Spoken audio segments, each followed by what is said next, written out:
Esselamu Aleyküm ve Rahmetullah. Ey davetli, kendini tanıt.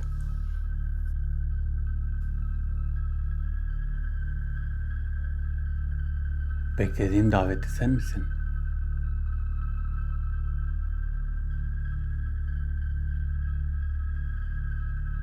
Davetli.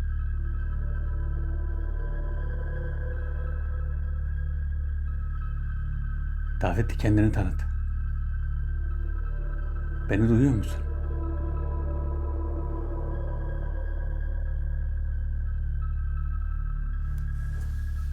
Hayda. Davetli, beni duyuyor musun?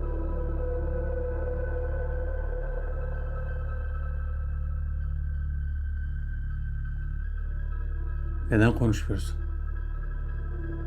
Burada birim var. Beklediğim davetli sen misin?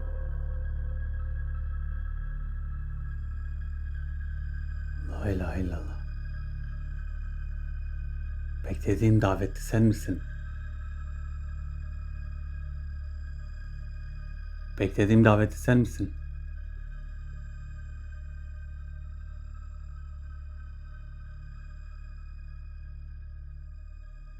Allahu Ekber.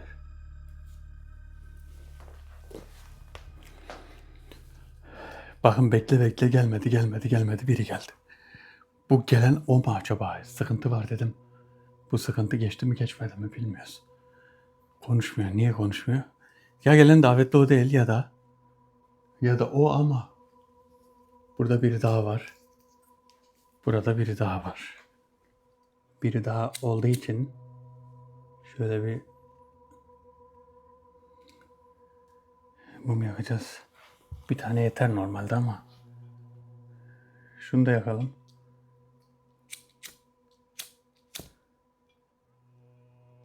Şunu da yakalım.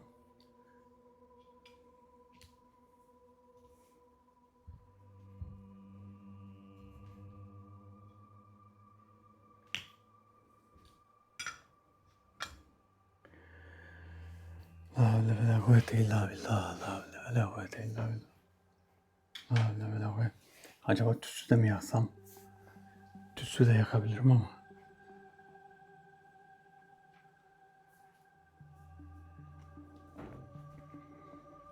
Allahu Ekber.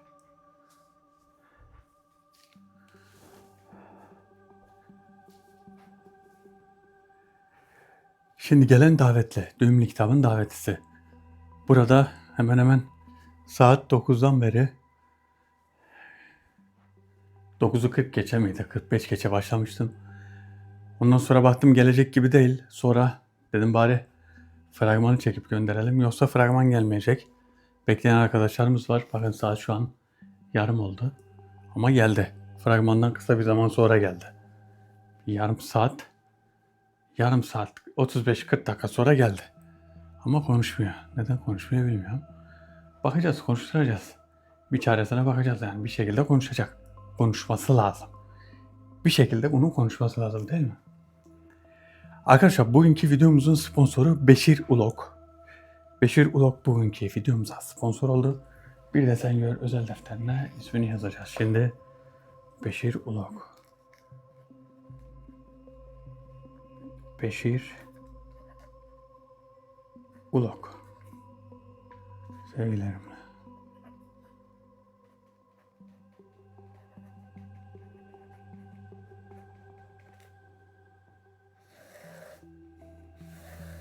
Beşir ismi nadir isimlerden biridir. Yani kolay kolay bulunmaz. Beşir Ulok sevgilerim. Beşir Bey'e buradan teşekkür ederim. Saygılar, selamlar sunarım. Rabbim kazadan, beladan, kötülüklerden korusun. Ne muradı varsa versin, cümlemizin inşallah versin. Dediğim gibi Beşir ismi nadir isimlerdendir. Beşirler de nadirdir zaten. Rabbim işlerini rast getirsin. Arkadaşlar videolarımızın herhangi birine sponsor olmak için hakandemir.mefor@gmail.com'dan Hakan'a bir mail göndererek videolarımızın herhangi birine sponsor olabilirsiniz. Bakın şu an bunun içine bir koku koydum. Bunun da etkisi var. İçinde bir koku var. Çok güzel bir koku var. Bu da şu an kokunun etkisi de var. Kötü varlıkların negatif enerjiyi buradan uzak tutsun diye kokuyu, yani kokunun olsun, mumun olsun. Şu an bekliyorum davetliyi, bakalım. Davetli gelecek mi gelmeyecek mi hiçbir bilgim yok. Ama geldi de niye konuşmuyor? Gelen o mu acaba, onu da bilmiyorum. Ey davetli. Ey davetli. La havle ve la kuvvete illa billah. La havle ve la. Ey davetli. Bize kendini tanıtır mısın? Benimle konuş ey davetli. Neden konuşmuyorsun? Ben seni tanıyorum sanki. Bana hiç yabancı gelmedin. Kendini tanıt. Kim olduğunu söyle. Davetle konuş. Şu an konuşmak istiyorum. Ama sırlar açığa çıksın istemiyorum. Ben bu göreve kendi rızamla geldim. Düğümlü kitabın 61. daveti benimkidir. Elimde büyük bir tılsım var. Ben büyük kuyuların dibinde gezen, tılsımları dağıtan bir görevliydim. Düğümlü kitabın davetine gönüllü olarak geldim. Ben de bu yolda büyük bir yardımcı olmak isterim. Yeryüzündeki çatlaklar ve içinden çıkanlar, keçi başlılar hepimizin canını sıkacak. Biz buna engel olmanı gördük. Yapılan tüm çalışmalar bunun üzerineydi. Şimdi 2. sayfa açılıyor.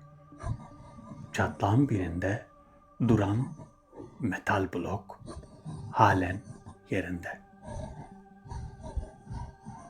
Biz istersek onu sana gösterebiliriz. Ne dedi ya? Bayağı bir konuştu gitti. Kuyuların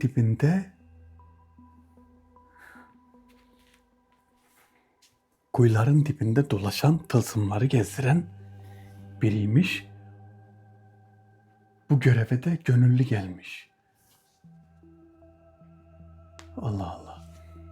61. görevle çok değişik konuştu.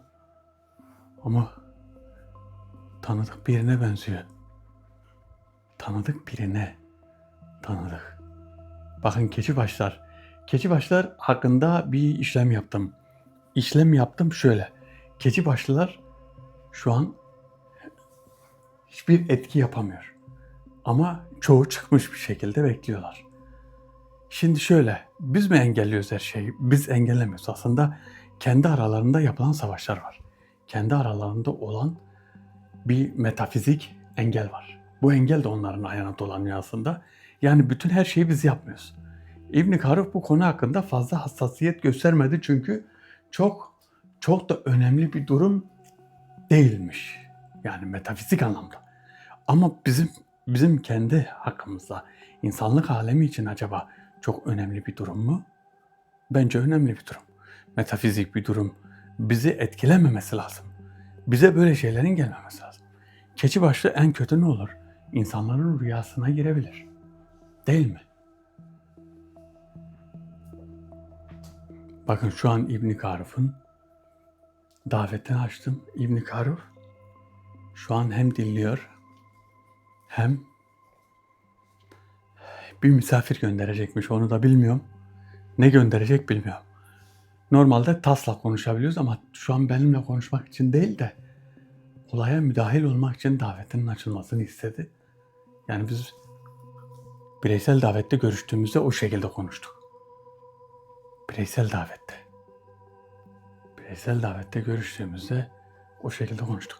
Şimdi şöyle bir şey deneyeceğim. Bunun içinde bir ayna var. aynadan karşı tarafa bakacağız. Bir şey deneyeceğim. Acaba, gerçi ayna da var ya. Şöyle bir ayna. Şimdi bakacağız.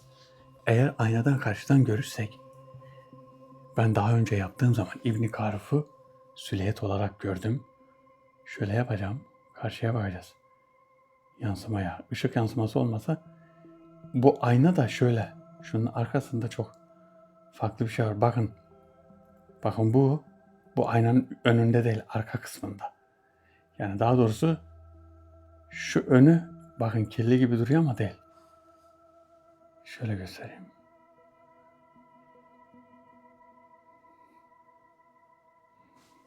Böyle bakalım.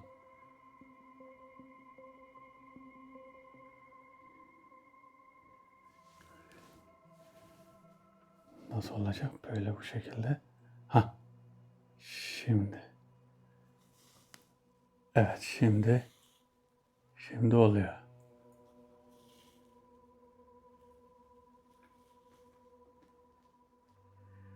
Şimdi yavaş yavaş döneceğim. O da oradan bakalım. Eğer görebilen arkadaşlarımızın, ben denedim bunu çünkü. Görebilen arkadaşlarımız varsa, İbn Karuf'u bir şekilde gören varsa, şöyle dönüyorum.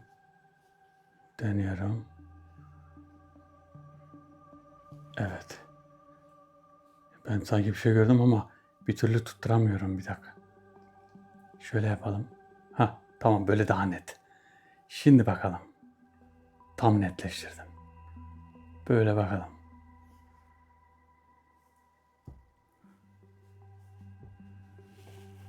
Aslında bakın, mum burada yanıyor gibi. Burada mum yok. Mum burada. Neyse, bunu deneyeceğiz. Şimdi daha düzgün bir aynayla yapabiliriz bunu.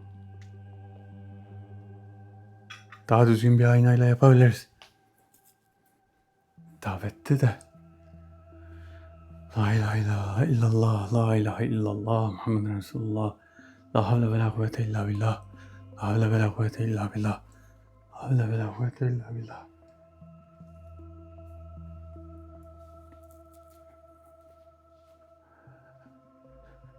La havle ve la kuvvete illa billah.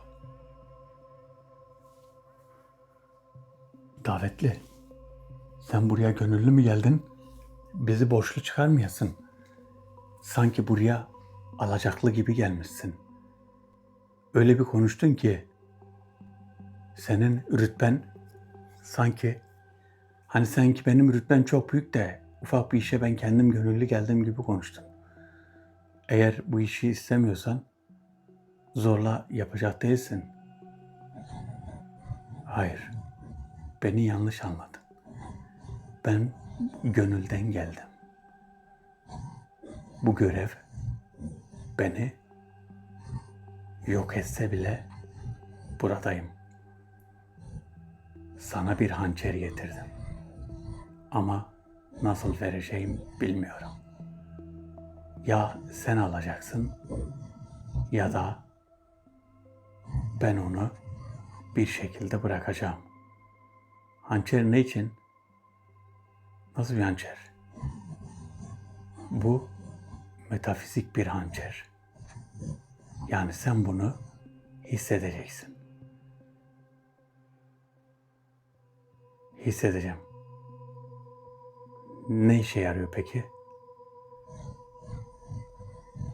Divitli defterine yazdığın 5. sayfa.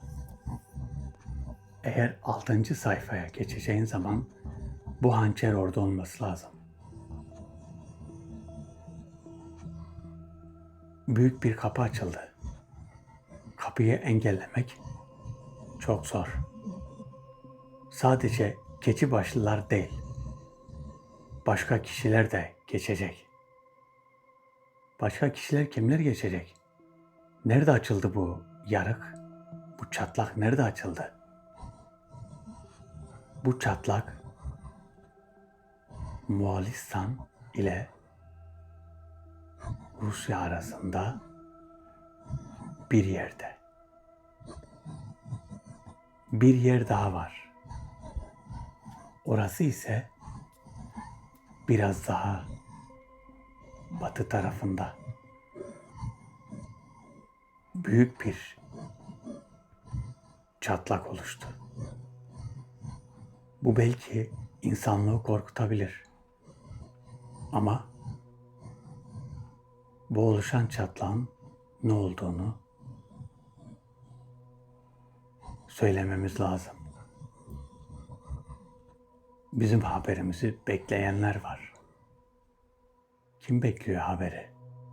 Benim ne yaptığımı biliyor musunuz? Biz bir şeyler söylediğimiz zaman bu söylediklerimiz çok uzaklara bile gidiyor. Bunu biliyoruz. Uzaklara mı gidiyor? Evet. Ben kendi kuyumun içinde bir mesken sahibiyim. Kuyunun dibinde büyük bir şehrim var. Bu şehirde demirciler, tarakçılar, eğerciler, kılıççılar ve hançerciler var.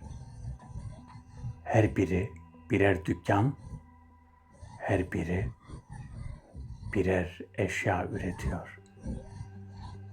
Seni oraya davet ediyorum. Bu görev bittikten sonra benimle oraya gelir misin?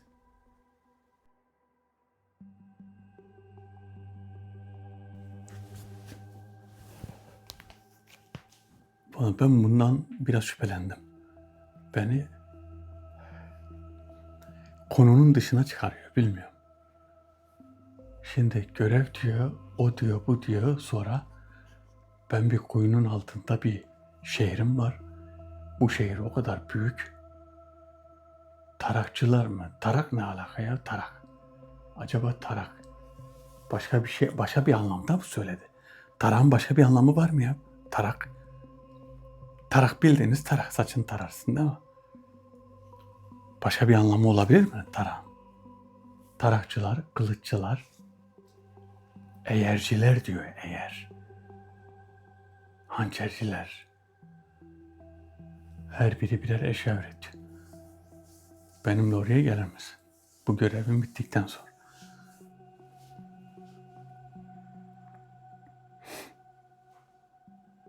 La ilahe illa ente subhaneke inni kuntu minez zalimin. La ilahe illa ente subhaneke inni kuntu minez zalimin. La havle ve la kuvvete illa billah. La havle ve la kuvvete illa billah. Bakın yeni davetlerde aslında şöyle, düğümlü kitabın davetlerini aslında boyutta yaparsam daha iyi olur gibime geliyor. Bilmiyorum, daha mı güvenli olur acaba? Boyutta yapılan düğümlü kitap davetleri. Bunu deneyebiliriz 62 veya 63'te. 63. Bu olabilir. 62'de boyutta mesela düğümlü kitabın davetlisiyle görüşüp düğümlü kitabın davetlisiyle boyutta bir boyut olursa, daha güvenli olursa, evet boyutta daha güvenli olursa acaba öyle mi devam etmek gerekiyor? Bu gelen de bir tuhaf ya. Bu gelen bilmiyorum nedense bana hiç düğümlü kitabın davetlisi gibi gelmiyor. Acaba siz de bir şey hissettiniz mi buna karşı? Ya da ben paranoyaklık mı yapıyorum, ne yapıyorum?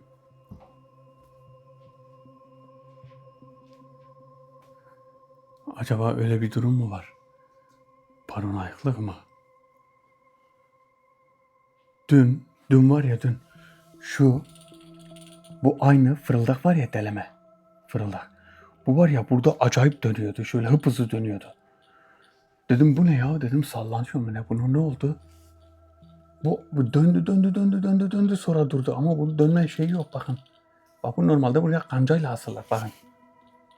İstesen de döndüremezsin.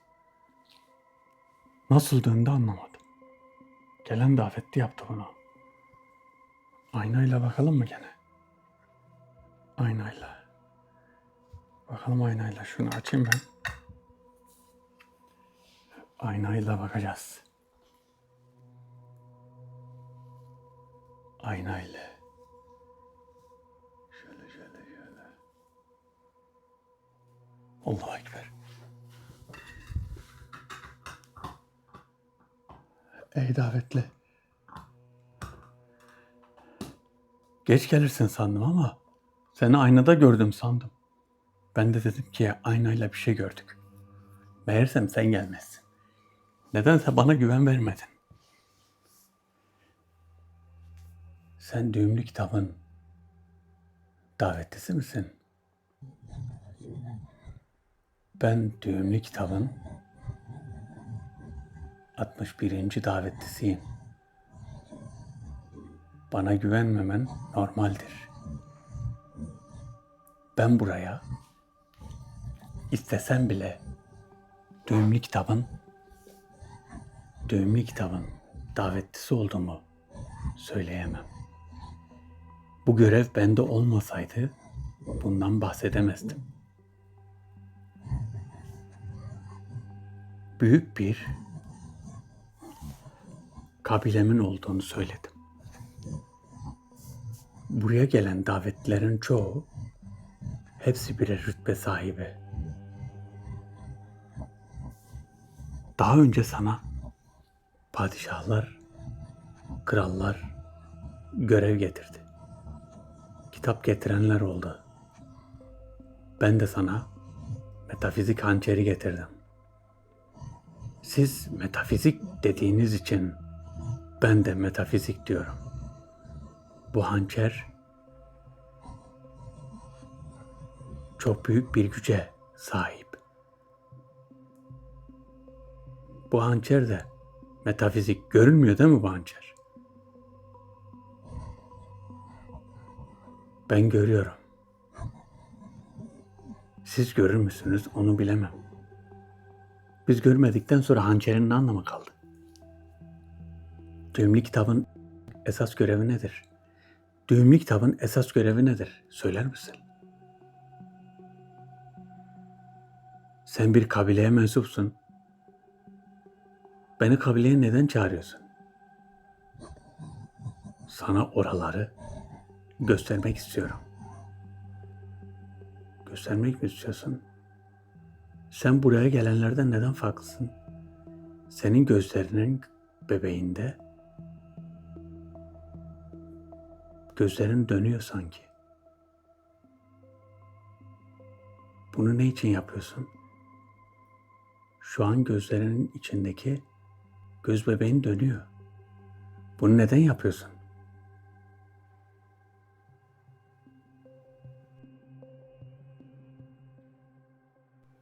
Allahu Ekber.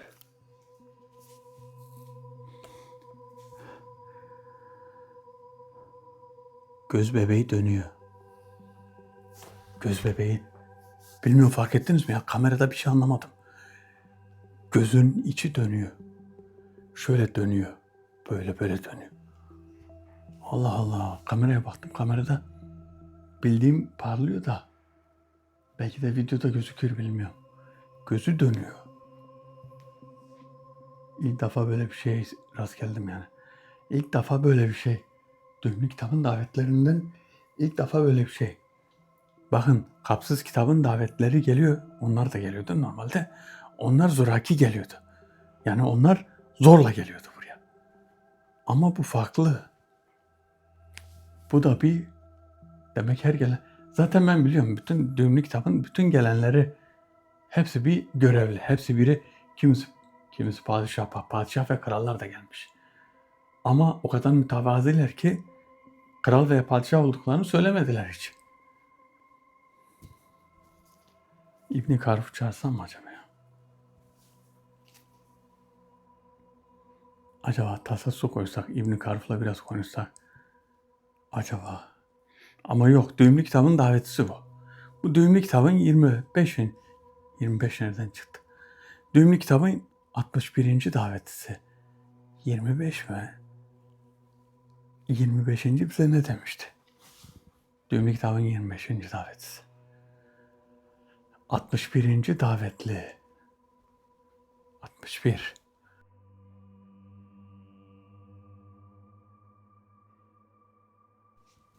Gözü dönmüş. Tam bir gözü dönmüş. Bakın getirdiği bir şey var. Onu söylemiyor. Onu söylemiyor. Başka bir şey söylüyor. Getirdiği şey nedir? Vermek istemiyor. Tam hançer diyor. Metafizik bir hançer var bende diyor. Metafizik hançer. Bu hançeri göster. Madem metafizik bir hançer var göster. Bırak. Ama ne diyor? Bakın divitli deftere yazmaya başladım. İbn Karif'in söylediği şeyleri, bir kitap var ya, Babil'e gidecek olan kitap. Babil'e gidecek olan kitabı yazarken hançeri yanında bulundur diyor. Ben görmediğim hançer nasıl yanımda bulunduracağım? Şu söyle. Görmek için ne yapmak lazım? Boyuta mı gireceğim? Boyuta girip hançeri yanıma alacağım. Hançeri yanıma aldıktan sonra divitli defterle bir şeyler yazacağım. Allah Allah. Demek ki Moğolistan'la Rusya arası. Zaten Moğolistan Rusya'nın içinde gibi bir şey. Hemen hemen Rusya'ya çok yakın. Moğolistanlıların çoğu Rusça bilir bence. Öyle tahminim, yani öyle biliyordum. Yanlışım varsa düzeltin. Moğollar Rusça da bilir. Çünkü Rusya'nın hemen hemen içinde. Yani içinde dediğim ki Rusya'nın topraklarına çok yakın. Öyle bir şey mi? Öyle bir şey olması lazım. Demek çatlağın biri oralarda bir yerde. Oralarda bir yerde. Ve çatlağın içinden çıkan metal blok halen yerinde duruyormuş. Acaba oraya boyutla gidip o metal bloğu bir incelesek mi? Nasıl olur? Metal blok. İncelense çok iyi olmaz mı? Bence çok iyi olur. Metal blok. Davetli ağzındaki baklayı çıkarsa, ne için göreve, ne için geldiğini bir söylese bize, o zaman anlayacağız da tamamen ne olduğunu. Acaba biraz şey mi yazsak? Şurada. Bu davetliye de zarar verebilir. Defne yaprağı. Geçen defne yaprağı yaktığım zaman benzin gibi yanıyor zaten. Zarar verebilir. Zarar verirse belki gider, bir daha gelmez. Bir de bizi davet etti ya şimdi. Ben şimdi ona zarar verirsem olmaz. Davet ettiği için. Belki orada bize bir şeyler ikram edecek. Ya ikram edecek ya etmeyecek, bilmiyorum da. Kendi köyüne çağırdı bize. La havle ve la kuvvete illa billah. Aynayla bakıyorum dedim. Dedim aynayla bakalım. Aynayı çevirdim. Herhalde dedim İbn Karif. Aynada biraz puslu ya, tam görülmüyor. Bir baktım davetli gelmiş. Aynı şimdiki gibi bakın. Ey davetli. Bizi davet ettin ama dediğin kuyunun dibinde senin şehrin var. Şehir komple senin mi? Evet, komple benim. Benim yönetimim şehrin tamamını kapsıyor. Ben oranın kralıyım. Ama buraya bir hizmetkar olarak geldim. Eğer oraya gelirsen sana ikramlarda bulunurum. İkramlarda mı? Ne ikram edeceğim bana? Ne istersen. Ama ben oraya gelsem bir şey yiyemem ki. Biz sana her şeyi ikram ederiz.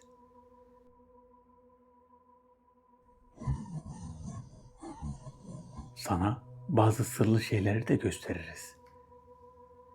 Sırlı şeyler mi? Ney bu mesela?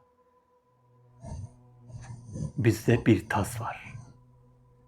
Bu tasın içine girip istediğin yerden çıkabiliyorsun. Nasıl tas?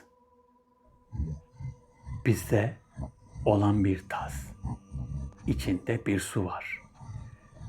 Bu tasın içine girip istediğin yerde çıkıyorsun. Yalnız çıktığın yerde de suyun içinden çıkıyorsun. Suyun içinden. Tamam, tasın içine gireceğiz. Okyanusta çıkacağız. Çıktığımız yerde boğulacağız. Nasıl olacak? Boğulduktan sonra istediğim yer belki orası değil. Ne işe yarıyor bu tas? Bu tas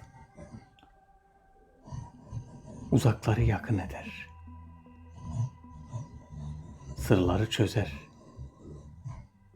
Söylediklerim belki sana ters gelebilir. Söylediklerin sadece bana değil, herkese ters gelir.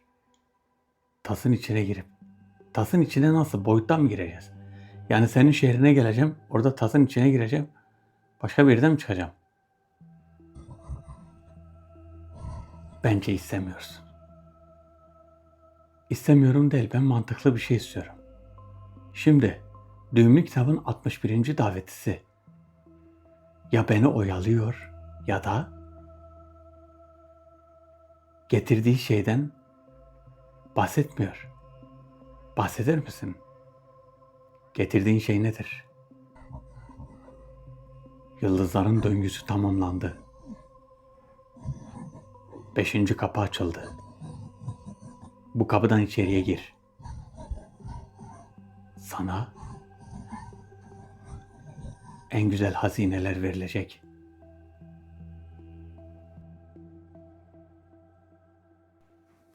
Beşinci kapı ne ya? 5. kapı açıldı. Bakın iyice şüphelendim bundan. Yardımcılarıma sorsam, bir soralım bakalım. Sanki deliye benziyor ya. Deli mi nedir? Biraz şey yaptı. Aslında ürküttü daha biraz. Yardımcılarım.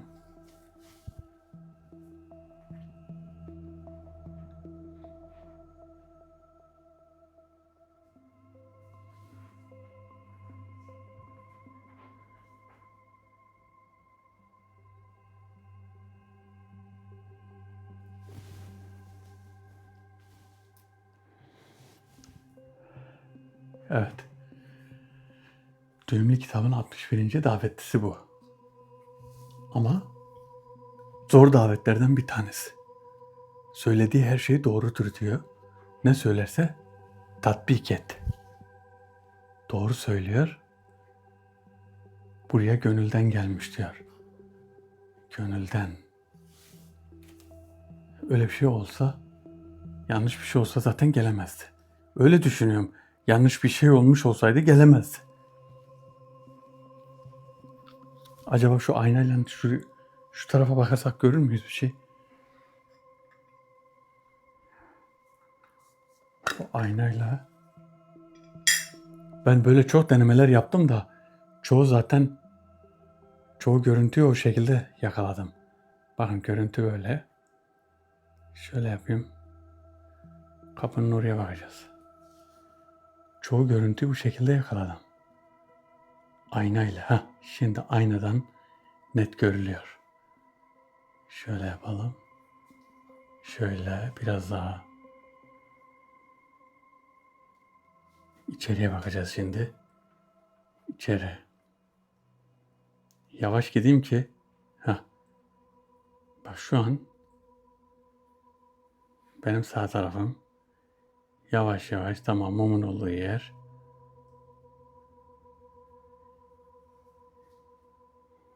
Ben daha önce aynı bu şekilde kimi gördüm biliyor musunuz? İbn Zenhur'u.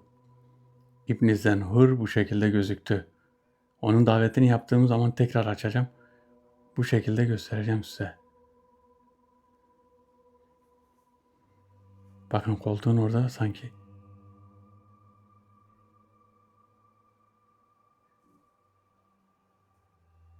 Evet, biri var orada. Bakın en solda.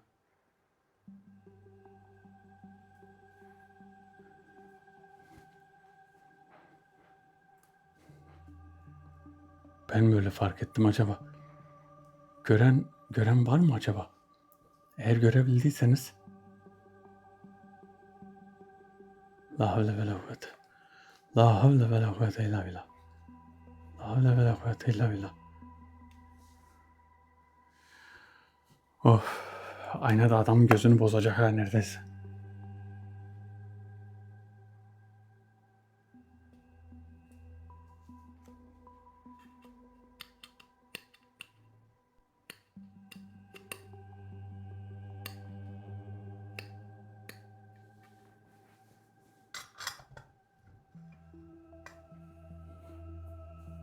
La havle ve la kuvvete. Şöyle bakalım. Bir de şöyle deneyeceğim. Evet, böyle bir deneyelim bakalım. La havle ve la kuvvete. La havle ve la kuvvete. Şu açalım.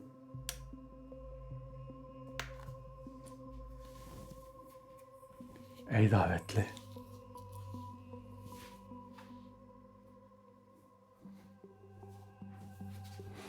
La havle ve la kuvvete illa billah.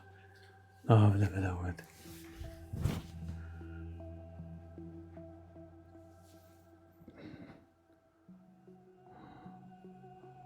Allahu Ekber. Allahu Ekber.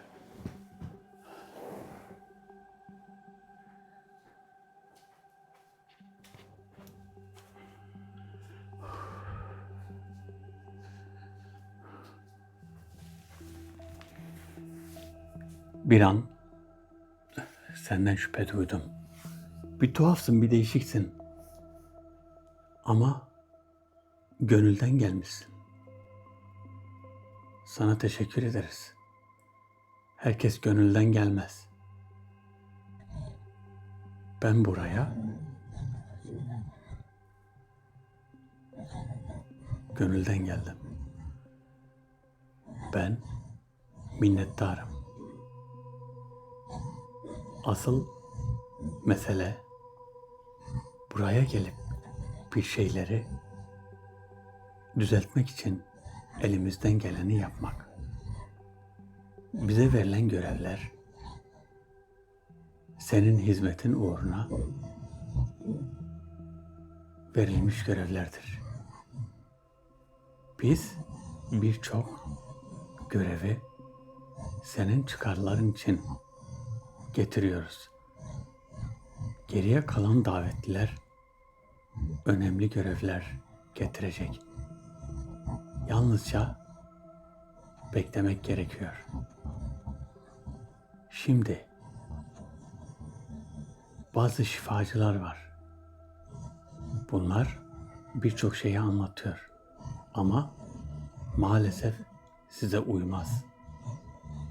Bir de 3 görevli var. Bunlar gelecek, emir altına girecek. Tüm metafizik rahatsızlık veren bütün varlıkları tutuklayacaklar. Ama emri senin vermen gerekiyor. Yoksa kendi başlarına hiçbir şey yapamazlar. Bu yeryüzünde oluşan çatlaklar aslında bir geçiş kapısıdır. Bu geçiş kapısından iki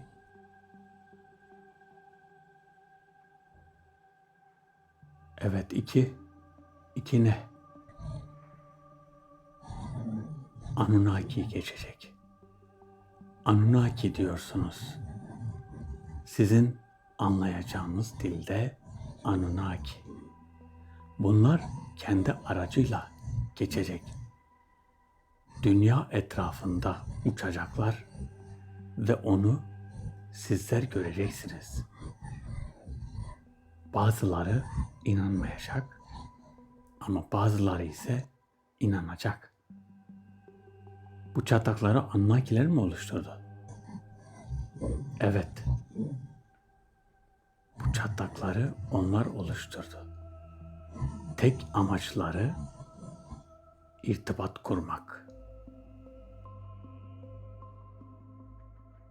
Anunnaki demek ki bakın bizim dilimizde konuşuyor. Şimdi biz onların dilinde konuşuyoruz. Onlar da bizim dilimiz. Anunnaki. Normalde Anunnaki. Anunnaki olmayabilir bakın. Kesin olarak Anunnaki'dir demiyorum. Anunnaki olabilir. Eğer Anunnaki ise çatlakları oluşturan çatlaklara. İnanın var ya acayip yorgunum. Acayip yorgunluk var, bir de uykusuzluk var. Şu an saat çok geç olmadı ama gene de yani şu saatten sonra hemen hemen belki 500 sayfa bir yazı var. 500. 500 sayfanın ne kadarını yazarım bilmiyorum. Herhalde bir 4'e kadar, sabah namazına kadar devam eder. Ondan sonra bilmiyorum. Ondan sonra artık uyurum. Öyle bir şey var ki bilmiyorum, bu işlere başladıktan sonra saat işte mesela namazdan sonra farz et saat 4'te uyudum. 6.30'da 6'da bir bakıyorum uyanıyorum. Hiç uyumamama rağmen gözüme uyku girmiyor. Bu stres, metafizik yorgunluk, metafizik ağırlık her şeyi özetliyor. Her şeyi. Bakın çatlaktan Anunnaki bir araçla çıkacak. Şimdi herkes böyle düşünebilir. Acaba uzay gemisiyle mi çıkacaklar? Şöyle düşünürsen çatlaktan uzay gemisiyle 2 tane Anunnaki çıktı. Dünyayı gezdi, dolaştı. Çoğu kişi gördü. Bazı kişiler görmedi. Görenler görmeyenlere anlatacak. Görmeyenler de inanmayacak. Öyle bir zamandayız ki kimse bir şeye inanmıyor ki. Yani şöyle diyorlar. Diyorlar ki işte onu bilgisayarla yapmışlardır. O bir şekilde bir efekttir. Artık her şeye efekt diyorlar. Yarın öbür gün birine bir şey anlatacaksın. O da diyor ki ya o oynanmıştır onlar. Bizim bir tane arkadaş var. Birine ses kaydını almış. Ses kaydını almış gidiyor başka birine gösteriyor. Diyor ki bak bu insan iyi biri değil. Bakın böyle böyle konuşmuş. Orada diyorlar ki ya o ses kaydıyla oynanmıştır. O adam öyle bir şey yapmaz. Niye oynansın kardeşim ses kaydıyla? Yani öyle bir şey yani. Haklı da olsan haksız oluyorsun. Şu an ne olursa olsun kimse inanmıyor. Çünkü diyor ki işte internette her şey yapılır. Bilgisayarla her şey yapılır. Bilgisayarla her şey yapılmaz. Bilgisayarla tamam her şeyi yaparsın da ne yaparsın? Anlaşılır yani. İlla ki anlaşılır. Mesela bir yapay zeka fotoğrafı, yapay zeka videosu, yapay zeka seslendirmesi her türlü kendini belli ediyor. Arkadaşlar şöyle bir şey var. Bazılar var. Cahil kişiler var. İşte yapay zekayla yapılıyormuş. Videolar bilmem neymiş. Yapay zeka benim videoya başladığım zamanlarda yapay zeka yoktu. Yoktu yani yapay zeka. Yapay zeka gelişmiş değildi. Hiç ismi belki de yoktu bilmiyorum da. Artık bir de şöyle bir şey var. Şimdi YouTube'da şöyle bir şey var. Yapay zeka ile oluşturan videoları YouTube ne yapıyor? O tür kanallara izin vermiyor. Niye? Diyor ki sen gerçek video çekeceksin. Kendin yapay zeka ile olan videoyu çekmeyeceksin. Zaten yapay zeka ile bir şey oluşturduğun zaman oraya yapay zeka ibaresini koyman lazım. Yani yüklediğin videoya yapay zekadır diye bir bildiri, bir etiket, bir şey koyman lazım oraya. Yani bu yapay zeka ile oluşturulmuş. Eğer onu koymazsan zaten senin yüklediğin videoyu kabul etmezse kabul olmaz yani sen o videonu reddederler artı yani telif de yersin. Yani bir şekilde bir sıkıntı yersin. İkaz yersin. İkaz öyle bir şey olur. La havle ve la kuvvete illa billah. La havle ve la kuvvete illa billah. Yapay zekaymış. Yapay zeka sanki çok gelişti de halen eksiklikleri var. Halen birçok şeyi yapıyorlar. Tam birçok şeyi mesela basit olan şeyleri siz Google'da bir saatte arayacağınız şeyleri size anında söylüyor ama o da sana diyor. Araştır diyor. Şimdi benim anlamadığım şöyle bir şey var. Bizi neden çağırdı? Benim şehrime gelin. Davet etti. Tamam davet etti. Bir ikramlarda bulunayım dedi. Olabilir. Belki bir kraldı. Neyse fazla üstüne durmamak gerekiyor. Uçan Anunnakiler. Anunnaki. Ben size şunu söyleyeyim. Allah'ın emir vermedi. Ya Rabbimizin izni olmadan hiçbir şey olmaz. Bakın hiçbir şey olmaz. Yaprak kıpırdamaz. Anunnakiler geziyorsa demek ki bir şey vardır. Belki de gezmiyordur. Ya da gelmeyecektir. İzin verilmeyecektir belki de. Hani 2 tane Anunnaki çıkacakmış ya, gezecekmiş. Gördüm diyenler var. Amerika fotoğraf çekmiş. Ya o fotoğraflara bakan var mı bilmiyorum. Ben hiç görmedim de. Bana söyleyen arkadaşlar oldu. Acaba aranızda o fotoğrafları görenler var mı? Ve o fotoğrafları eğer gören arkadaşlar varsa nasıl bir şey bilmiyorum. Yorumlarda bir belirsin bakalım. Fotoğraflar neyin nesi? Böyle bir şey var mı yok mu? Bir eğer bilen varsa bir anlatsın. La ilahe illallah. Şöyle görevden bir bakalım da. La havle ve la kuvvete illa billah. La havle ve la kuvvete illa billah. La havle ve la kuvvete illa billah.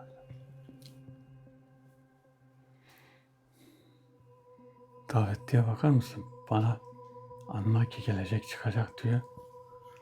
Ama ben şu an düğümlü kitabın görevini yaptığını şu an tam olarak şey yapmıyorum, zannetmiyorum. Sanki çok önemli bir durum var ve bu durum ne olacak bilmiyorum. Bize daha görev bir şey vermedi.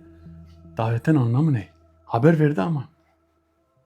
Ama aslında bir de şöyle diyor. Diyor ki işte bu yarıkları Anunnakiler oluşturdu. Ve içinden 2 tane Anunnaki çıkacak. Allah Allah. Ey davetli. Sen 61. davetlisin. Bu davet önemli bir davet.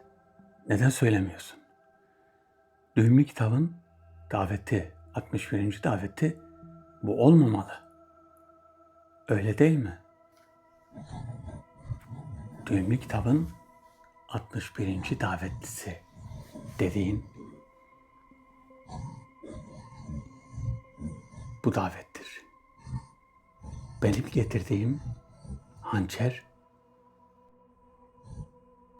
önemli bir hançerdir. Divitli deftere yazacakların tamamen bu hançerin varlığına bağlı. Hançer de görmeden nasıl alacağız? Hadi hançeri bırak.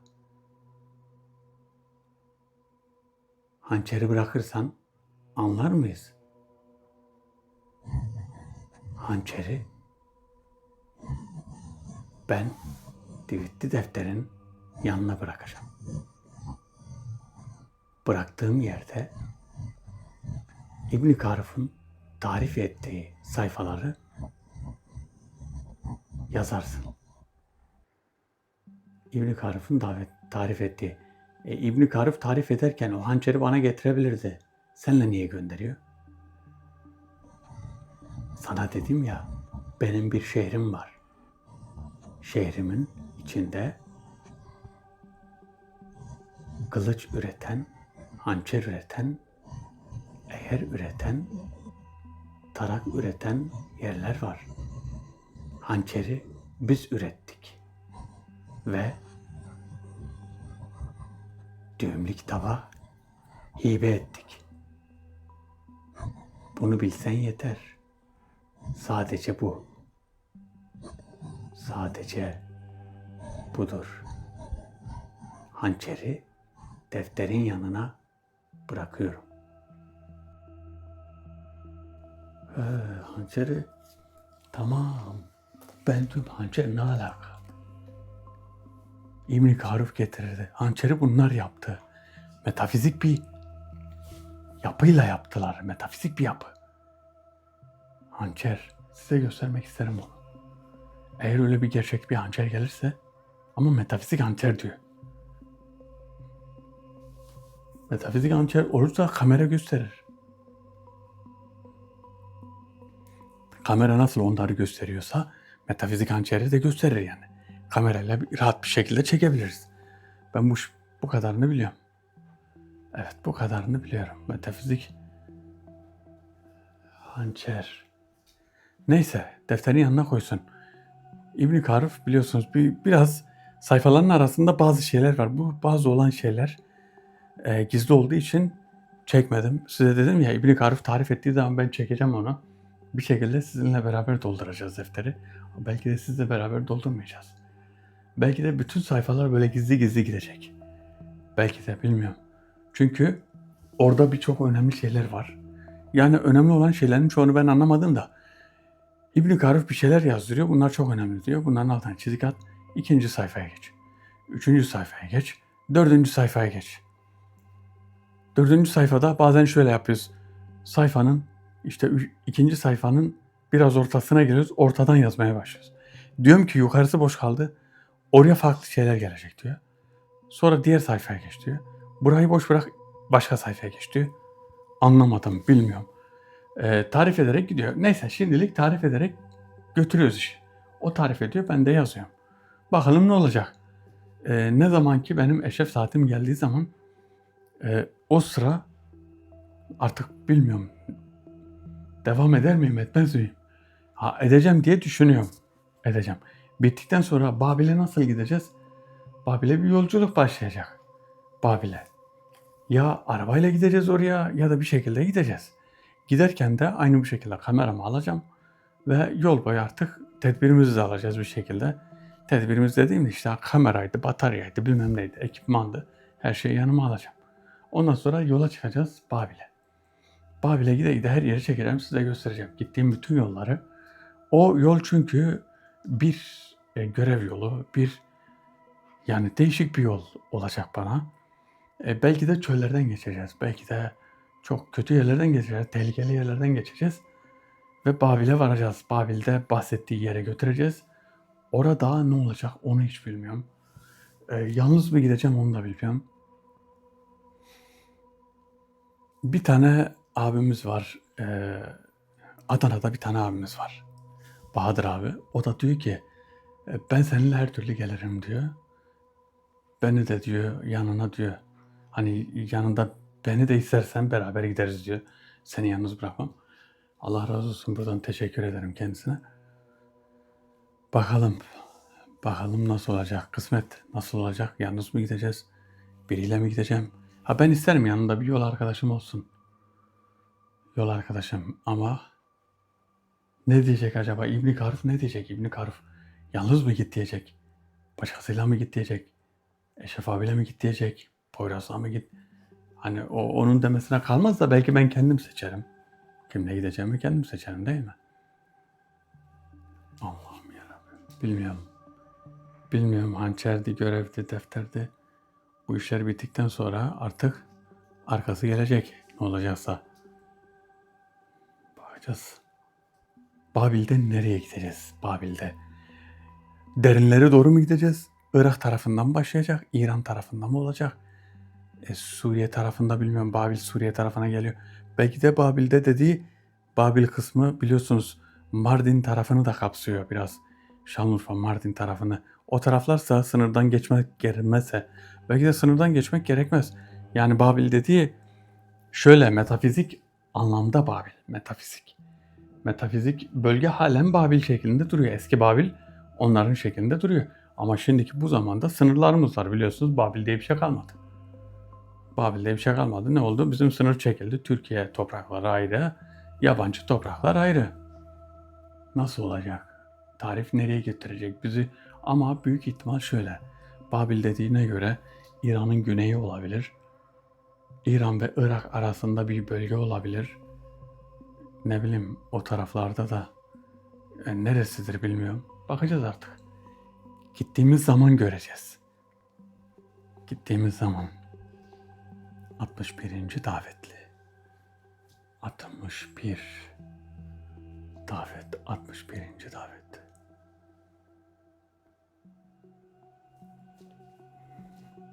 61. davetli. Bakın Kapsız Kitab'ın davetleri devam ediyor. Kapsız Kitap. Kapsız Kitap'a ara verdik. Niye ara verdik? Çünkü Düğümlü Kitap'a başladık. Düğümlü Kitap niye başladık? Çünkü görevler üst üste geldi. İbn Karuf aslında işaretini verdi de İbn Karuf. Bakalım bizi İbn Karuf nerelere gönderecek? Nerelere gideceğiz? Ne yapacağız? Şöyle bakalım.